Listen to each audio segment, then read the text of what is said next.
श्री गणेशाय नमः। ओम श्री सरस्वत्यै नमः। ओम श्री गुरुभ्यो नमः। ओम समस्त जन कल्याणे निरतं करुणामयं नमामि चिन्मयं देवं सद्गुरुं ब्रह्मविद्वरम्। ओम दक्षिणे लक्ष्मणो यस्य वामे तु जनकात्मजा पुरतो मारुतिर्यस्य तं वन्दे रघुनन्दनम्। हरि ओम। आज हम श्री गुरुपादुका स्तोत्र का जो तीसरा श्लोक है उस पर विचार करेंगे। तो पहले उसको हम पढ़ेंगे। नताययो श्रीपतितां समीयुः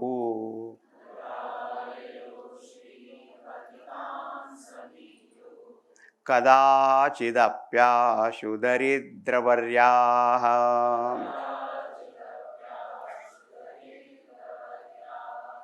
मूकाश्च वाचस्पतितां हिताभ्याम्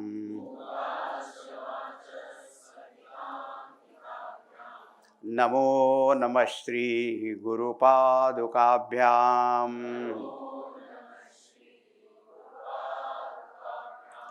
नमो नमः श्री गुरुपादुकाभ्याम्।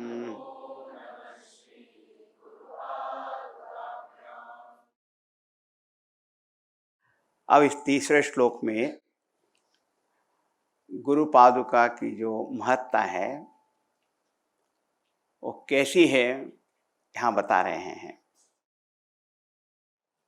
नमो नमः श्री गुरुपादुकाभ्याम। हम पुनः पुनः गुरुपादुका को नमस्कार करते हैं। ये कैसी है?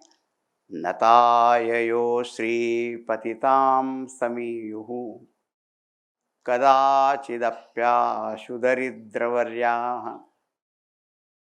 जो कोई दरिद्रवर्य, अत्यंत कोई दरिद्री माने पुअर, गरीब से गरीब। आजकल हम कहते हैं ना कि बिलो द पॉवर्टी लाइन।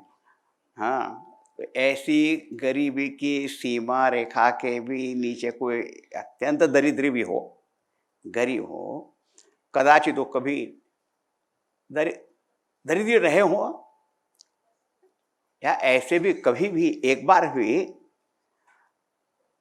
नताह, नतमस्तक हो जाते हैं। ऐसे गरीब लोग भी जब नतमस्तक हो जाते हैं, कहाँ पर? सद्गुरु के चरण पादुका पर नतमस्तक नमस्कार करते हैं, शरण में आ जाते हैं। नता ययो हो, जिनकी चरण पादुका पर नतमस्तक होते हैं, फिर क्या होता है मालूम है? श्रीपतितां समीयुः। श्रीपतितां प्राप्नुयुः, उनको प्राप्त हो जाती है, मिल जाती है। क्या? श्रीपतितां। श्रीपति माने लक्ष्मीपति है, माने जो पहले रोड़पति था वो करोड़पति बन जाता है। कभी रोड़पति पता है, दर दर पे जो भीख मांगते रहता है, लेकिन इतना गरीब हो, लोग एक बार भी उनकी शरण में आता है तो वो करोड़पति बन जाता है। आजकल तो करोड़पति की भी कोई ज़्यादा वैल्यू नहीं रही है।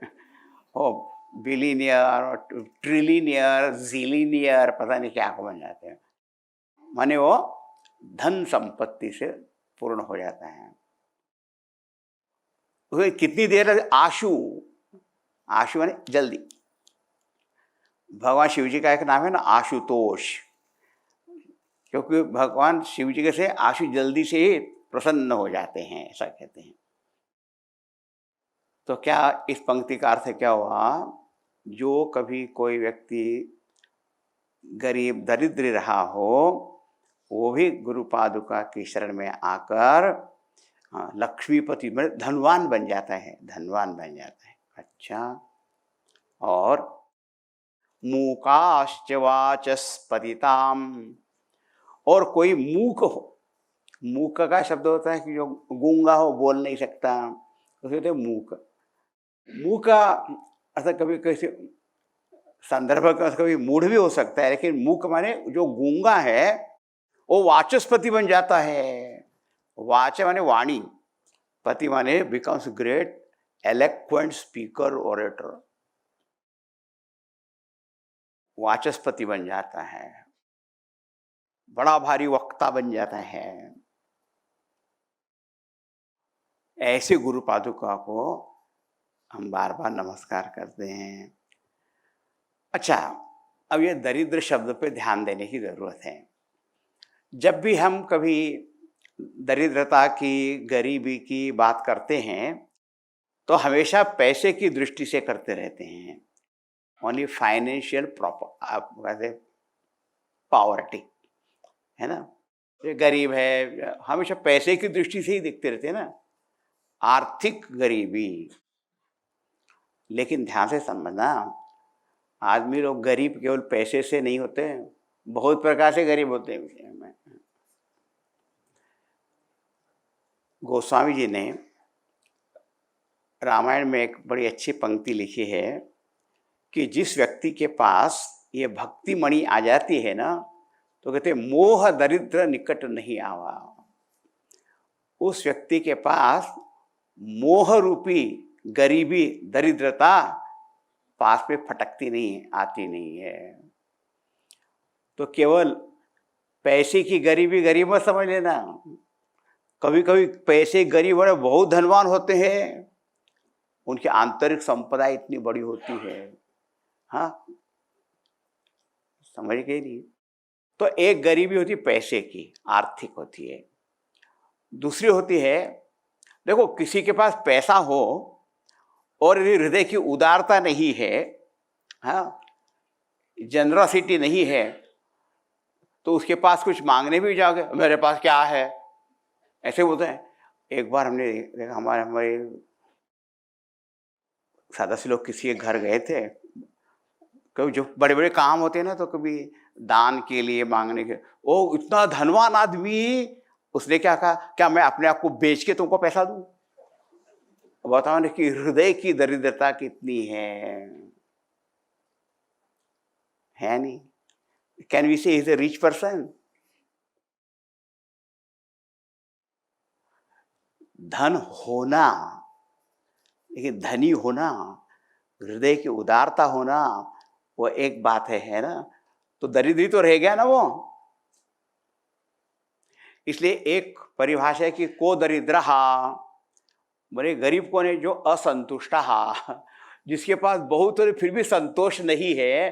तो मेरे पास तो कुछ भी नहीं है, सिर्फ $1,000,000 ही है,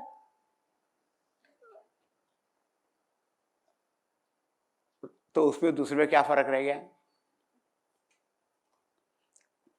महाकंजूस, हाँ, तो उदारता है नहीं। एक गांव में कुछ युवा लोग थे ना, वो स्विमिंग पूल बनाना चाहते थे, हाँ, तो पैसे कलेक्ट कर रहे थे। एक धनवान आदमी के पास गए और कहा, हम यहाँ एक स्विमिंग पूल बनाने वाले हैं, आप कुछ मदद करेंगे? हाँ बिल्कुल। हाँ, उनको बड़ी खुशी हुई। उनको वहाँ से, ये तो बड़ा कंजूस आदमी है एक। तो उन्होंने कहा, रामू इनको 1 बाल्टी पानी दे दो। स्विमिंग पूल का पानी तो लगेगा ना।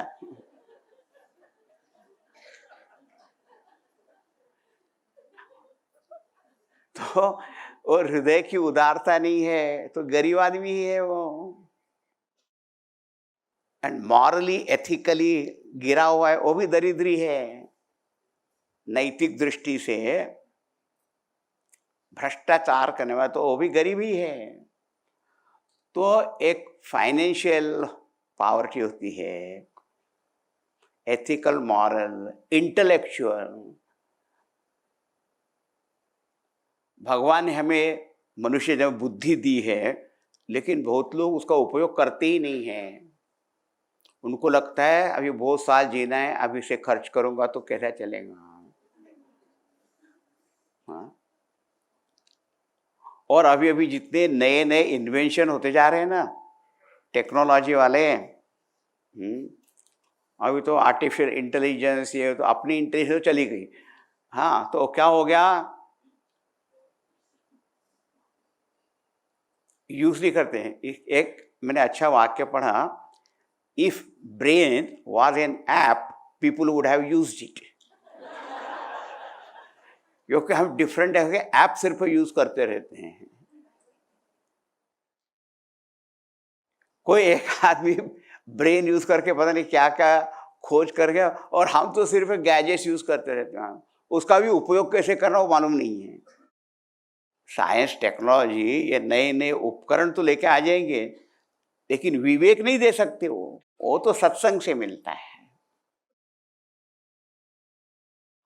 और सबसे बड़ी पावर्टी होती है स्पिरिचुअल पावर्टी। आध्यात्मिकता के नाम पे कुछ भी नहीं है। तो मटेरियल प्रॉस्पेरिटी बहुत हो सकती है, भौतिक उन्नति वगैरह, लेकिन कभी जो महत्व के प्रश्न है वो कभी उसके हृदय में आते ही नहीं हैं। तो देखिए, ये दरिद्रता बहुत प्रकार की होती है। हाँ, और दरिद्र वर्ग ये बोल दिया है, माने अत्यंत ऐसा कोई दरिद्र है। तो जिसको आर्थिक वाले हैं उसको आर्थिक लाभ भी हो सकता है। जो बिल्कुल नीति से गिरा हुआ है वो भी गुरु की शरण में आके कहाँ से कहाँ पहुंच जाता है। जो कंजूस रहा होगा वो उदार हो जाता है, ऐसा अर्थ है। अयम निजो परो वेति गणना लघु चेतसाम, उदार चरिता नाम तू वसुधैव कुटुंबकम। माने जिनका हृदय छोटा था ना, पेटी माइंडेड नैरो माइंडेड लोग होते हैं ना, वो कैलकुलेट, ये मैं हूँ, ये मेरा है, ये तो पराया है, मुझे उससे क्या लेना देना है, ऐसा सोचते हैं। लेकिन जिनका हृदय उदार होता है वो तो कहते हैं पूरा ब्रह्मांड ही मेरा घर है। तो धनवान हो गए कि नहीं? बोले हाँ। ये मोह, बड़ा अच्छा शब्द तुलसीदास जी ने लिख दिया, मोह दरिद्र निकट नहीं आवा। इसको ये भक्ति मिल जाती है तो नताययो श्री पतिताम समीयु कदाचिदप्याशु दरिद्रवर्या। माने कोई भी गरीब व्यक्ति भी, अलग अलग अलग प्रकार की गरीबी है, वे गुरु पादुका शरण में जाता है तो उसको इतनी बड़ी संपत्ति मिल जाती है। कल हमने देखा था ना, सबसे बड़ी विपत्ति क्या है? भगवान को भूल जाना। तो सबसे बड़ी संपत्ति क्या है? भगवान का स्मरण होना। यह सबसे बड़ी संपत्ति है, वो उसको मिल जाती है। हाँ, नताययो श्री पतिताम समीयुः कदाचिदप्याशु दरिद्रवर्याः मूकाश्च वाचस्पतिताम ही ताभ्याम गुरु पादुकाभ्याम। उन गुरु पादुका को नमस्कार करते हैं। मूकाश्च वाचस्पतिताम, जो मूक है ना, गूंगा है, वो भी बड़ा वक्ता बन जाता है। भगवत कृपा से, गुरु कृपा से ऐसा बन जाता है। आपने एक प्रसिद्ध श्लोक सुना ही होगा कि मूकम करोति वाचालम पंगुम लंघयते गिरिम यत् कृपा तमहम वंदे परमानंद माधवम। हम परमानंद माधव भगवान को नमस्कार करते हैं। यत् कृपा, जिनकी कृपा से, मूकम करोति वाचालम, जो गूंगे आदमी को भी बड़ा वक्ता बना देती है कृपा। और पंगुम लंघयते गिरिम, और पंगु जो है माने पैर से लंगड़ा भी है तो वो भी पर्वत पर चढ़ जाता है, वहां पे पर्वत को पार कर जाता है। पंगुम लंघयते गिरिम। अच्छा, आप देखो, एक बहुत ध्यान से सुनने की बात है। जब बच्चे का जन्म होता है, बेबी बेबी, वो पंगु होता है कि नहीं? होता है? हाँ, झूले में हाँ, पड़ा रहता है, उसको उठा-उठा के ले जाना पड़ता है, तो पंगु होता है कि नहीं? वो यहाँ होता है। देखिए इससे समय बीतते जाता है, फिर कैसे वो उल्टा पड़ जाता है, रेंगने लग जाता है, खड़ा होने लग जाता है, किसकी कृपा से हो रहा है बताओ ज़रा? हमेशा हम क्या सोचते हैं कि कोई लंगड़ा आदमी और जा रहा है, अरे हम सभी पंगु ही तो होते हैं पहले।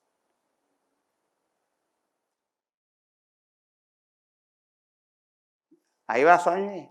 तो पंगु, लेकिन धीरे-धीरे वो छोटा बच्चा बड़ा होता है और फिर बाद में तो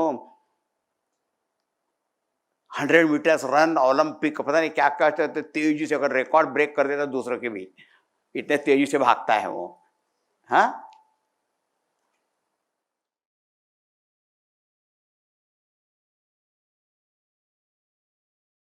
यहाँ का पंगुम लंघयते गिरिम, माने लंगड़ा आदमी पर्वत को पार कर जाता है। और तुलसीदास जी क्या कहते? पंगु चढ़े गिरिवर गहन, उसको उतारते नहीं है वो। तुलसीदास जी कहते हैं वो चढ़ते ही जाता है, चढ़ते ही जाता है, चढ़ते ही जाता है वो।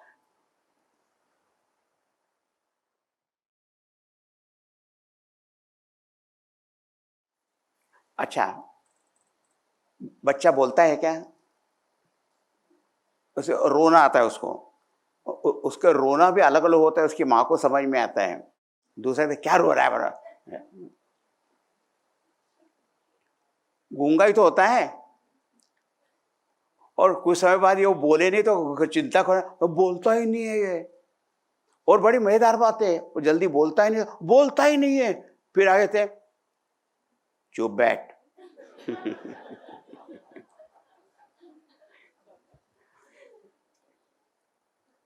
Children's better seen than talking. एक छोटे बच्चे ने कहा, I like to go to a dentist. है, दांत के डॉक्टर के पास तो जाना क्यों अच्छा लगता है? बोले, he is the only person who said open your mouth. वो एक मुंह खोलने को बोलते, बाकी होता है बंद कर। तो बोल नहीं रहा होगा, तो बोले बोलता ही नहीं है, वो बोलने लगे तो बस चुप बैठ। क्या करे बेचारा। तो सामान्य रूप से भी हम देखेंगे तो हम सभी मूक होते हैं, हाँ, और लंगड़े भी होते हैं। वो एक अर्थ हो गया। अच्छा, जिसको हम कहते हैं डेफ एंड डम्ब, हाँ, वो गूंगा इसलिए है क्योंकि वो बहरा है, उसको कभी शब्दों सुनाई ही नहीं दिया इसलिए बोल नहीं पाता है। ये नहीं कि बोल नहीं सकता। तो कभी जो शब्द आपने कभी सुना ही नहीं होगा, तो आप कैसे बोलोगे? देखो, हम सुनने की शक्ति है, लेकिन हम इतनी सारी भाषाओं को भी सुनते हैं, लेकिन हम बोल सकते हैं क्या?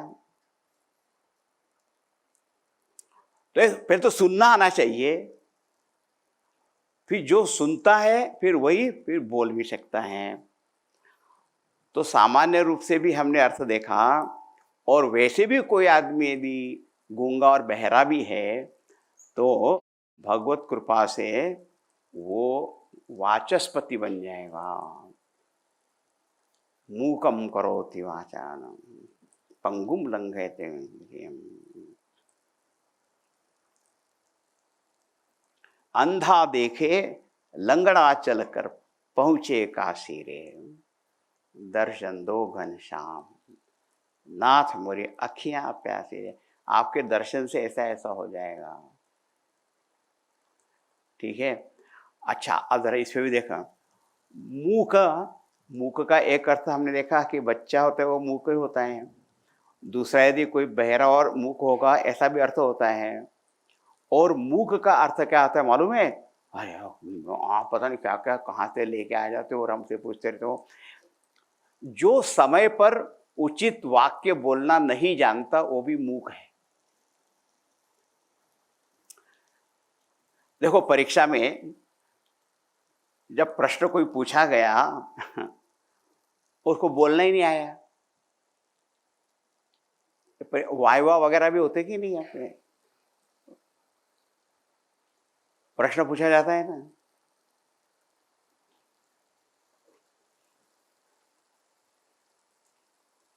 क्या हुआ?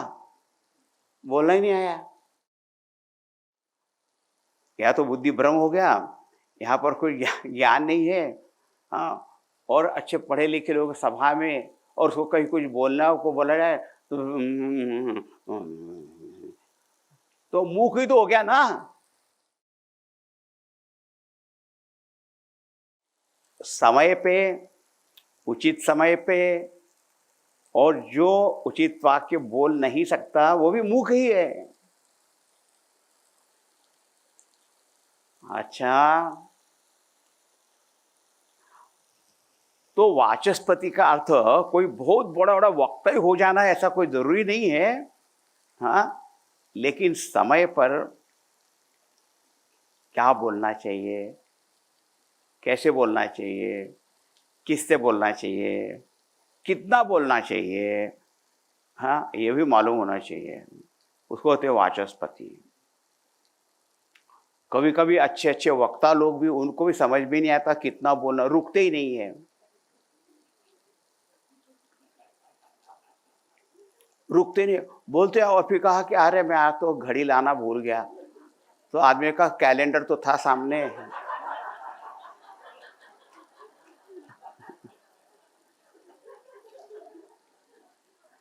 अब आदमी बोलते ही जा रहा है, बोलते ही जा रहा है। एक आदमी, ये कब रुकेंगे? मैं भी वही सोच रहा हूँ भैया। तो उसे ये कब बोलेंगे? अरे बोले भगवान से प्रार्थना करो, उसमें लिखा है मूकम करोति वाचालम, है ना, और वाचालम मूकम करोति। तो बोलने वाले की बोलती बंद कर देते हो, भगवान ही बंद कर दे, नहीं तो ये बंद नहीं करने वाला वहां पर है।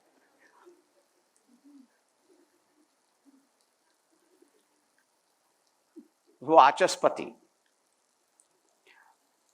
तो वाणी के बारे में भी हमारे यहाँ नियम बताया है, सुन लेना। एक अच्छा सुभाषित है संस्कृत में, उसने कहा, मैंने कभी कोटेशन में दिए हुए हैं, अविचार्य न वक्तव्यम, बिना विचार किए बोलना नहीं। माने पहले आपको ये विचार करना चाहिए कि इस समय बोलने की जरूरत है या नहीं है, और ये जरूरत नहीं है तो मत बोलो। यदि है तो विचार करके बोलो। वक्तव्यम सुविचारितम, अच्छी तरह से विचार करो कि मुझे क्या बोलना है, कितना बोलना है, किससे बोलना है। और तीसरी पंक्ति बहुत ही बढ़िया है, उसमें कहा किंच तत्रैव वक्तव्यम यत्रोक्तम सफलम भवेत्। और वहीं पर बोलना चाहिए जहां आप के वचन को कोई सुनने को तैयार हो, मानने को तैयार हो, तब तो बोलना है। अरे कोई सुनने को तैयार नहीं, मानने को तैयार, तो क्या बोलने से फायदा? हाँ, एक माँ ने बेटे से पूछा, कितने बार मैंने तुझे कहा कि इतनी देर तक टीवी मत देखा करो, कितनी बार बोला? 55 बार बोला है। उसका जवाब था, clear instruction, 55 times you told me. Parents कह रहे सुनता ही नहीं है। बेचारे कबीरदास भी कहते सुनो भाई साधो, कहत कबीर सुनो भाई साधो, सुनो, बार बार कहते रहते सुनो भाई साधो, सुनो रे।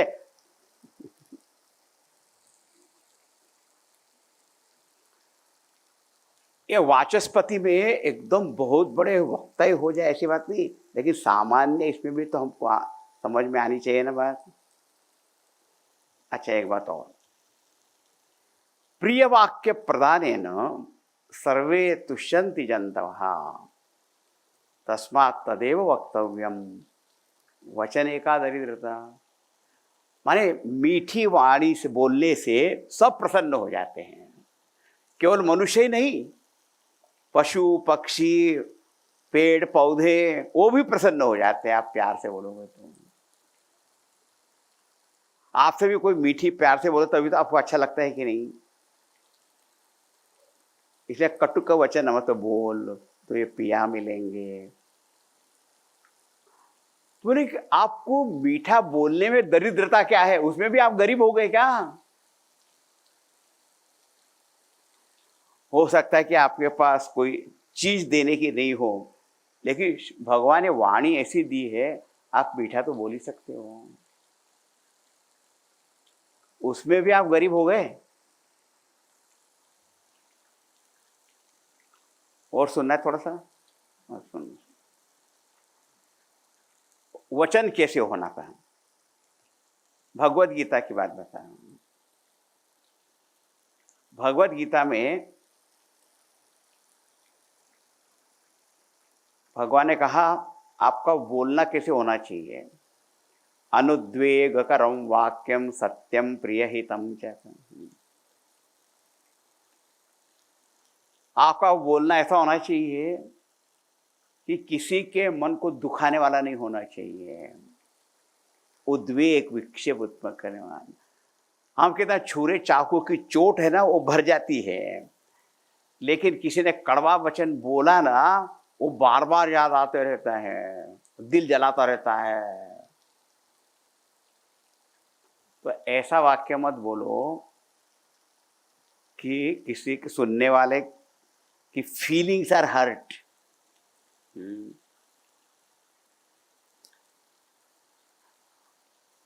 दूसरी बात यह भी है, प्रिय हितम सत्यम, जो आप बोल रहे हो सत्य भी होना चाहिए। हाँ, सत्य होना चाहिए। झूठ मूठे खुशामद करने के लिए कुछ कुछ बोलते चले जा रहे हैं, वो भी ठीक नहीं है।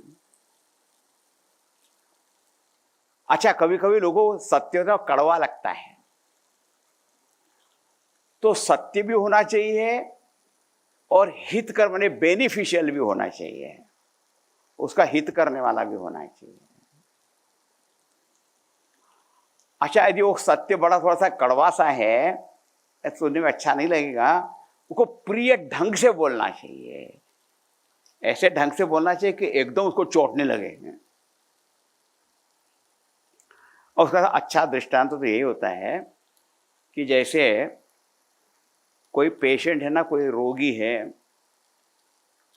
उसकी अवस्था बहुत खराब है, बिल्कुल कुछ ज़्यादा आशा नहीं है, लेकिन डॉक्टर लोग कैसे बोलेंगे, हाँ वैसे थोड़ी तबीयत नाजुक है, लेकिन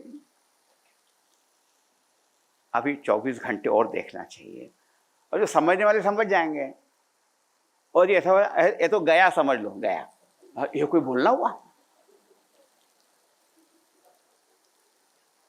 गया।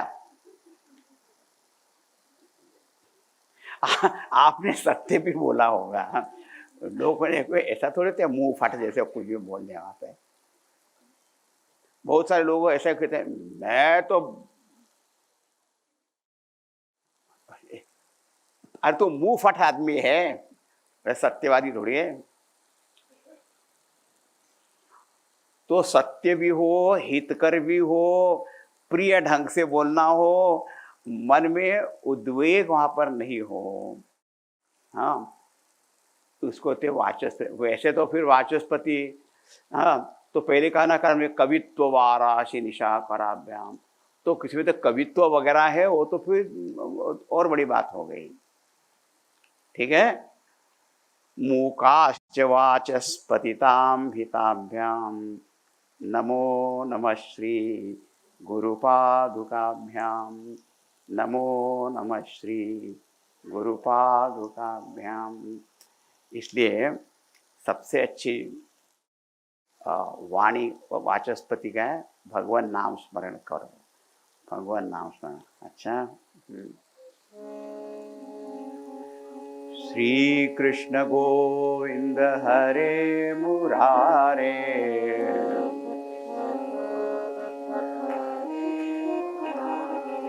हे नाथ नारायण वासुदेव,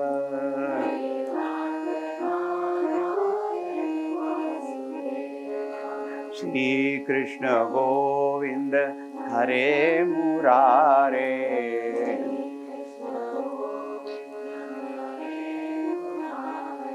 हे नाथ नारायण वासुदेव,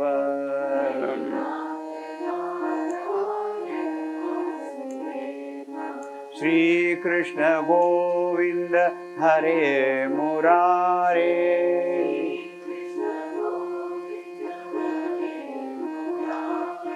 हे नाथ नारायण वासुदेव,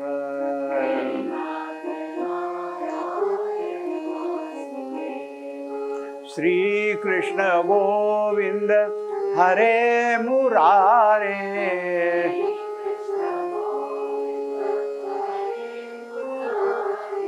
हे नाथ नारायण वासुदेव,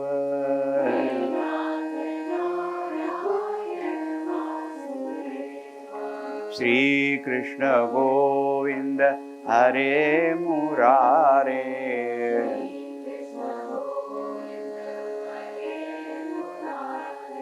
हे नाथ नारायण वासुदेव,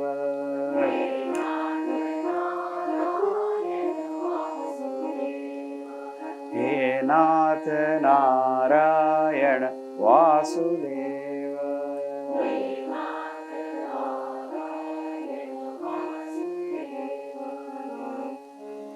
श्री कृष्णचंद्र भगवान की जय, श्री सद्गुरुनाथ महाराज की जय। ओम पूर्णमदः पूर्णमिदं पूर्णात् पूर्णमुदच्यते पूर्णस्य पूर्णमादाय पूर्णमेवावशिष्यते। ओम शांति शांति शांति। हरि ओम। श्री गुरुभ्यो नमः। हरि ओम।